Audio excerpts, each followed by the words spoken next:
السلام علیکم ورحمۃ اللہ وبرکاتہ۔ حالیہ دنوں میں فلسطین اور اسرائیل کی جنگ میں مولانا فضل الرحمان صاحب نے جو بیان دیا ہے، فلسطین کی حمایت میں، مجاہدین کی حمایت میں، مظلوم مسلمانوں کی حمایت میں، مجاہدین اور فلسطین اور اہل بیت المقدس کی حمایت میں جو بیان دیا ہے، اس حوالے سے کچھ لوگوں نے اعتراض اور پروپیگنڈا اسی بیان سے نکال کے کہ مولانا فضل الرحمان صاحب نے اسرائیل کی حمایت میں بیان کر دیا، یہودیوں کی حمایت میں بیان دے دیا۔ حالانکہ مولانا کی پوری زندگی یہود و نصارہ کی مخالفت میں ہی گزری ہے، اور مولانا اسرائیل کے مخالف رہے اور مولانا فلسطین اور اہل ایمان کے حق میں بیان دیتے رہے۔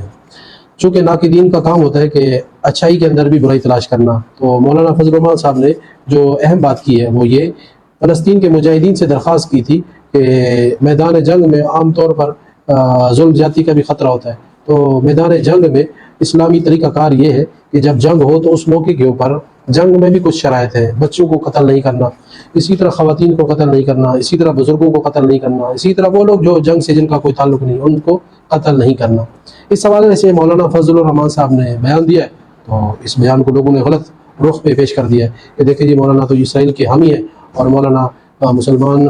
فلسطین کے ان کے حق میں انہوں نے بیان نہیں دیا، حالانکہ فلسطین کے مسلمانوں کے حق میں ہی مولانا صاحب نے بیان دیا ہے۔ تو سمجھنے والا اگر اچھی بات کو بھی غلط رخ میں لے جائے، اور کتنے ایسے لوگ ہیں کہ جو دینداروں کو گالیاں بکتے ہیں، بدتمیزی پر اتر آتے ہیں، تو یہ جو گالیاں دینا ہے، بدتمیزی پہ اتر آنا ہے، اصل میں پیچھے ان کا کوئی نہ کوئی تعلق، بیک گراؤنڈ ایسا ہوتا ہے کہ جن کو اس بات کی طرف وہ تیار کر رہے ہوتے ہیں، پیچھے ایسے ان کے دوست ہوتے ہیں، پیچھے ایسے ان کے لیڈر ہوتے ہیں، پیچھے ایسے ان کے ایسے احباب ہوتے ہیں کہ جو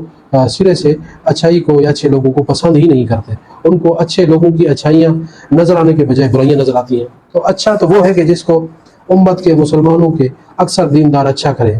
برا وہ ہے کہ جو امت کے اچھے لوگ جس کو برا کہیں۔ ہم اس کو برا کہتے ہیں کہ جو برے لوگ اچھوں کو برا کہیں، حالانکہ یہ اصول ہی غلط ہے۔ نیک لوگ جب کسی کی تعریف کریں تو صاف ظاہر ہے اس کے اوپر علامت ہوتی ہے کہ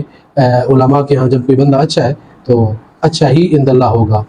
اسی طرح مولانا فضل الرحمان صاحب علماء کی نگاہ میں، خصوص طور پر علماء دیوبند کی نگاہ میں اچھے ثابت ہوئے ہیں، اور مولانا صاحب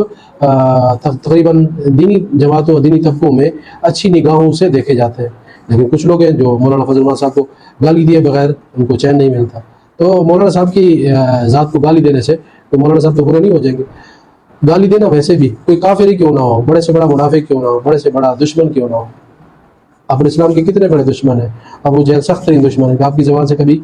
نعوذ باللہ کسی نے کوئی گالی سنی ہے؟ صاحب کبھی بھی نہیں، آپ اعلیٰ اخلاق کے مالک تھے۔ تو اس لیے مسلمان کو بھی اختلاف کا تو حق ہے، لیکن بدتمیزی کے اوپر، بد اخلاقی کے اوپر، گالم گلوچ کے اوپر، خصوصی طور پر ان شخصیات کے اوپر گالم گلوچ جن کے اوپر علماء امت، اچھی خاصی علماء دین اور دیندار جماعتیں، اچھی خاصی مسلمانوں کی تعداد